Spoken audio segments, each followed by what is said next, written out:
Midlife is a time of discernment.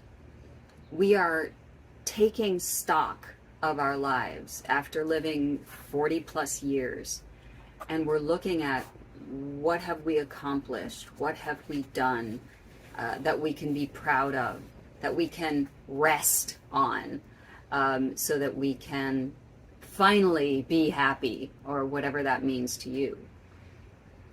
What's interesting is that many of us are not happy with what we see.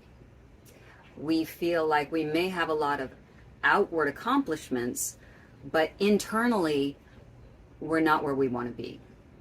So we hit this point, right, where we're taking stock, we're looking at, why do I feel so unsettled, right? And then meanwhile, we have mortality over here going tick tock, get on with it, because there's not a lot of time left. And that adds more pressure. Now, here's what that whole moment of awareness is. It's the light on the dashboard of your psyche going off saying, hey, something needs to change. Now imagine, think of your own car. The light on the dashboard goes off telling you to change the oil.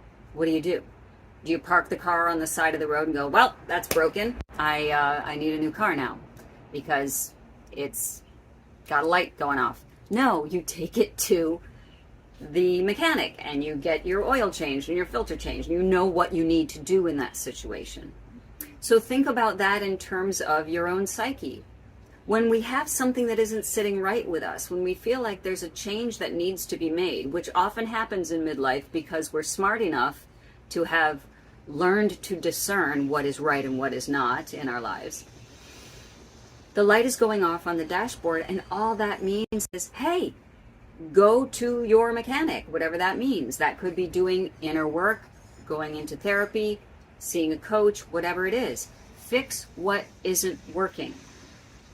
So rather than identifying with the pain, identifying with what is wrong and stopping there, we know that we have the ability to address the old patterning that isn't working for us, the childhood wounding, the negative self-talk, the lack of boundaries with others, the imposter syndrome. All of that is unfinished business that we are now beautifully in midlife being called to address.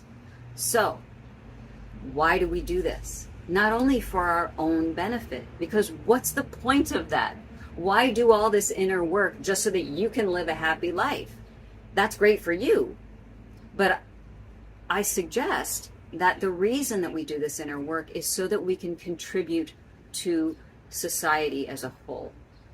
Particularly women in midlife, we have lived a long time. We have amassed tremendous knowledge and experience that would be invaluable to other younger people, not just younger women, all younger people. Now, we're not going to go out and start like, hey, let me give you some advice. No, but when it comes up, we should be able to be grounded in ourselves enough to know how to help. And when we help others, we help ourselves.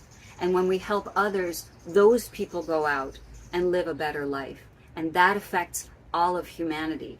That's the purpose of doing all of this work, this inner work in midlife. It's not just for us. That's not enough.